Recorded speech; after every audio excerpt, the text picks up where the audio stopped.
Hey guys, Jack, and welcome back. And what a way to go into the international break with probably one of the best games of the season. And I know I've said that a couple of times.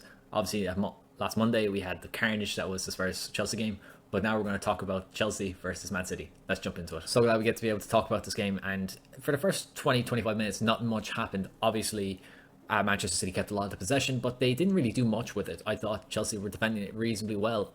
And like Cucurella seemed to do quite well on the left hand side with Reece James in particular. I thought had a great game overall. And while Manchester City kept a high line, Chelsea were countering quite well, and they definitely had a couple of chances, but it was very tense until the penalty shout. And it's one of those ones where whichever call is called on the pitch, I don't think VAR is going to reverse it. I thought besides that call, I thought Anthony Taylor had a pretty good game. Definitely allowed a few advantages, and both teams had chances, from those advantages, and just fair credit. But yeah, Holland gets the first goal, and then a great, well worked corner for Chelsea's first for Thiago Silva. And at that stage, just the goals started to come through. Holland gets another. Obviously, there was a deflection by Thiago Silva. Raheem Sterling, I thought, was excellent. Himself and Cole Palmer, what they tended to do, especially with Conor Gallagher, was that I think Sterling's typically stayed out wide, but the likes of Palmer and Gallagher would rotate, and Gallagher would tend to drop back and obviously put in his defensive duties. But he was definitely rotating, and it definitely made the likes of Rudley and Akanji's jobs a bit difficult. Bernardo Silva, I thought, it might have been a case that I didn't recognise him as much, but him and Alvarez didn't really impact the game as much as I thought they would. And I thought this would have been a solid game because Cucurella isn't their first choice left back. Obviously Levi Cole pulled out through the injury, but otherwise I just didn't think they did totally well. But fair dues to Chelsea. I mean, they were really efficient, especially countering, and Pochettino seemed to do really well, like exploiting the high line that Manchester City were were pushing up. And there's a few instances where Ederson was called into action, and obviously they had the goal, Nicholas Jackson getting the goal. And I don't know if it might just be because of the situation he wasn't able to set himself, but shortly after Ederson got injured, obviously Nicholas Jackson got the goal from the rebound. And I think that when Ederson went to set himself, he wasn't able to push off with both his feet. He pushed off with the foot that wasn't injured, and I don't think he would have got he would maybe change his placement, or he would have got more on the ball. But regardless, Nicholas Jackson got another goal, and they came back into it. And then obviously I think things changed once again with Rudley taking taking the goal for Man City, and looks set that Chelsea might just fall to defeat after 88-89 minutes. But then a good ball for Armando Broja, who took it down brilliantly and just waited and took a touch. And I think that was great forward play to allow Ruben Dias to come across, and he caught him, and it was a penalty. And huge cojones, for lack of a better term, for Cole Palmer, who stepped up and calm, cool, and collected, told everyone to calm down, just slide into the top left corner. And what a way for the Manchester City player who was sold to Chelsea, and at 20 years of age has become Chelsea's penalty taker, and he looks like one of their best signings. And just what a game, and a really good advertisement for the Premier League. For me, I think the man of match for me had to be I think Palmer did really well to stitch things together. And I think I probably just edged him ahead of Raheem Sterling. But don't get me wrong, Raheem Sterling was excellent. He definitely had something to prove against his former employers. Taking the ball on that left-hand side and driving into the box, cutting in, and he made life a living hell for them. Foden was involved a lot. Holland didn't get involved much, but he did drop a few times to pick up the ball. And Jeremy Doku, I thought, would cause Reece James a bit more issues, but Reece James held his own. And even when Malo Gusto came on, he did reasonably well as well. Just what a great game, and it's sad that this we're going into the international break now, but that's just how it is, and hopefully we'll have more fixtures like this. So let's quickly run through the rest of these games. So first up was Wolves versus Tottenham, and I think Wolves were the deserved winners in the end. They had more of the chances, and while Tottenham did get a goal early on, they tended to sit back and not really do much to trouble Wolves. I mean, Wolves had a couple of great chances if it wasn't for poor finishing and good saves from Vicario. They could have been ahead earlier on, but it took until I think it was the 91st minute by Pablo Sarabia, who finished it near post, just powered it past Vicario, and then Lamina, endearing himself to the Wolves faithful. And I'm happy for Gary O'Neill, and I'm happy for the club, because they haven't had the rub of the green in recent weeks. Well, since the start of the season, obviously since the Onana incident.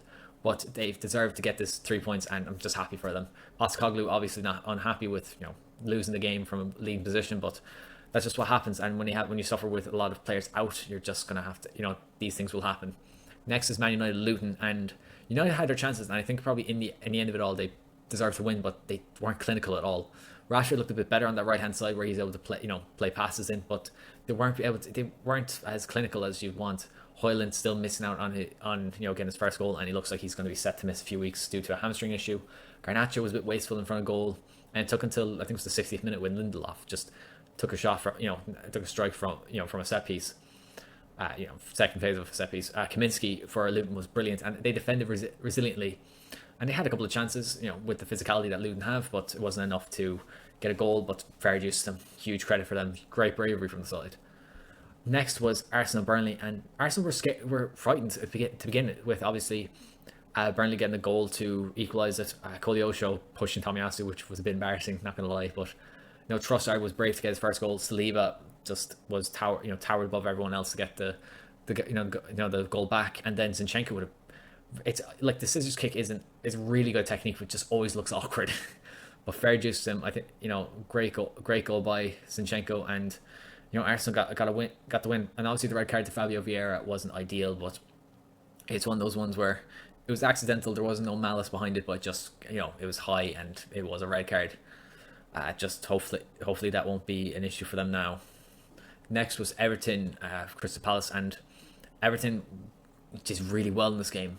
They obviously they went back. They got equalised twice. Due to Edouard and a penalty, but Everton did really well to stink up the place and just get the result, and fair dues to them. Sean Dyche just definitely got them fighting again, and it looks incredible. It looks incredible. Abdoulaye Doucouré looks really good, kind of playing behind the striker. And obviously Idrissa Gana Gueye got the goal to seal the win for them. But it was really nice to see Eberechi Eze. He was definitely a huge part of Palace's attack, and I think once they nullified him, it just was a lot more difficult, and they were just fortunate with the other goals. Next is Bournemouth versus Newcastle, and Newcastle looked tired, and reading the reports, they just looked shattered. Obviously, maybe the fixture congestion is definitely picking up on them, and they just can't handle it. And Bournemouth capitalised on that at home, and Newcastle had their chances. Don't get me wrong, but you're missing so many players through injury, and with this international break, it can't come at a better time. I mean, obviously there was the issue with Trippier being confronting the fans, saying they're giving everything, and I think they are, but you can't do. It's so difficult when you don't have anyone left. But big credit for Bournemouth taking the chances. Dominic Solanke has looked incredible this season. He was really good last year, but just didn't get the numbers. But now he's starting to quantify that with goals and assists. So fair dues to him and fair dues to Bournemouth. Once again, Villa and Emery once again picking up a win in the Premier League at home at Villa Park, and it was against Fulham. And what I noticed from the highlights was that they exposed Fulham's wing backs. Anthony Robinson wasn't troubled as much, although he did get the own goal. It wasn't down his side. I think it was Timothy Castagne who was on that right hand side, was just being completely torn apart by Diaby, and even Douglas Luiz and John McGinn, who were just going down Fulham's right hand side, and they just kept causing havoc to that side, and they've done really well under Unai Emery. I think getting a comeback against AZ Alkmaar in the Conference League was definitely riled them up, and they definitely showed it. And Unai Emery has been incredible since coming in. Fulham, unfortunately, they're still lacking going forward. Raul Jimenez got a goal. I'm really, really happy to see that for him. But Emiliano Martinez, after making a mistake last week, made it up for it with an incredible save by from the Mexican. Just well done to Emiliano for that. Next was again a shock. I mean, Brighton still haven't picked up a win in, I think, since September. And they went ahead here, on a brilliant solo run, and they had more chances. Foderingham making a couple of big saves, Sheffield United's defenders with key blocks, and it seemed to we're starting to see everything fall back to the mean, where it was similar to what happened with Graham Potter when at the end of his reign, where they're performing very well, they're getting chances, but they're just not finishing them. And I think they missed Evan Ferguson. I think he's been out with injury. But and then in the second half, Mamadou Dahoud got the red card, which is a very stupid one, really, in my opinion.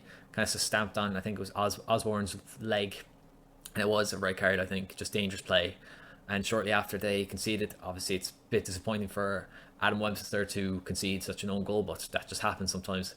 And Sheffield United definitely could have gotten a goal, especially towards the end. I think Jaden Bogle just scuffed it wide. Brighton definitely need to rescue their form if they want to be thinking of getting get to the top six, because that's what we were talking about at the start of the season. Sheffield United, on the other hand, are super happy away from home to pick up a point at the Amex, considering how good this Brighton team has been. Just great resilience. And then second last game was West Ham Forest, and it was a very two-sided game. West Ham taking the lead early on, but then Forest coming back, picking up 2 goals, and then West Ham with 2 set pieces, and 2 set pieces to equalise and eventually scored a winner courtesy of Tomasz Suchek. It's a big win for them, and going into the international break, it's really nice for them to get that. Lastly was Liverpool versus Brentford. I think Liverpool showed why they're the team that they are. I think early on Brentford had their chances. They caught them on their high line on the break, and I gotta say Alisson Becker is one of the best one-on-one goalkeepers in the world. He just seems to understand how to position himself and how to make those key saves in one-on-one situations, and that's why Liverpool are able to play this high line. And while Kiefer Kelleher is a talented goalkeeper, you see when he's in the squad how much more nervous they are and how more defensive Liverpool can be sometimes. But it was a great save by Alisson when it was still level, and Salah picking up 2 goals. The second one was just a really calm header, and then Diogo Jota with the third. Just excellent. It was just excellent from the team overall. I think Endo was fortunate not to get sent off, but that just kind of it's one of those ones where I wouldn't be aggrieved if it was a red or a yellow, but I think he got away with the booking. It's such a grey area, and I don't want to get into VAR more than I need to. What a way to go into the international break. Thank you very much for watching. If you liked the video, please give it a like, subscribe to the channel. Thank you very much for watching. Until next time, take care.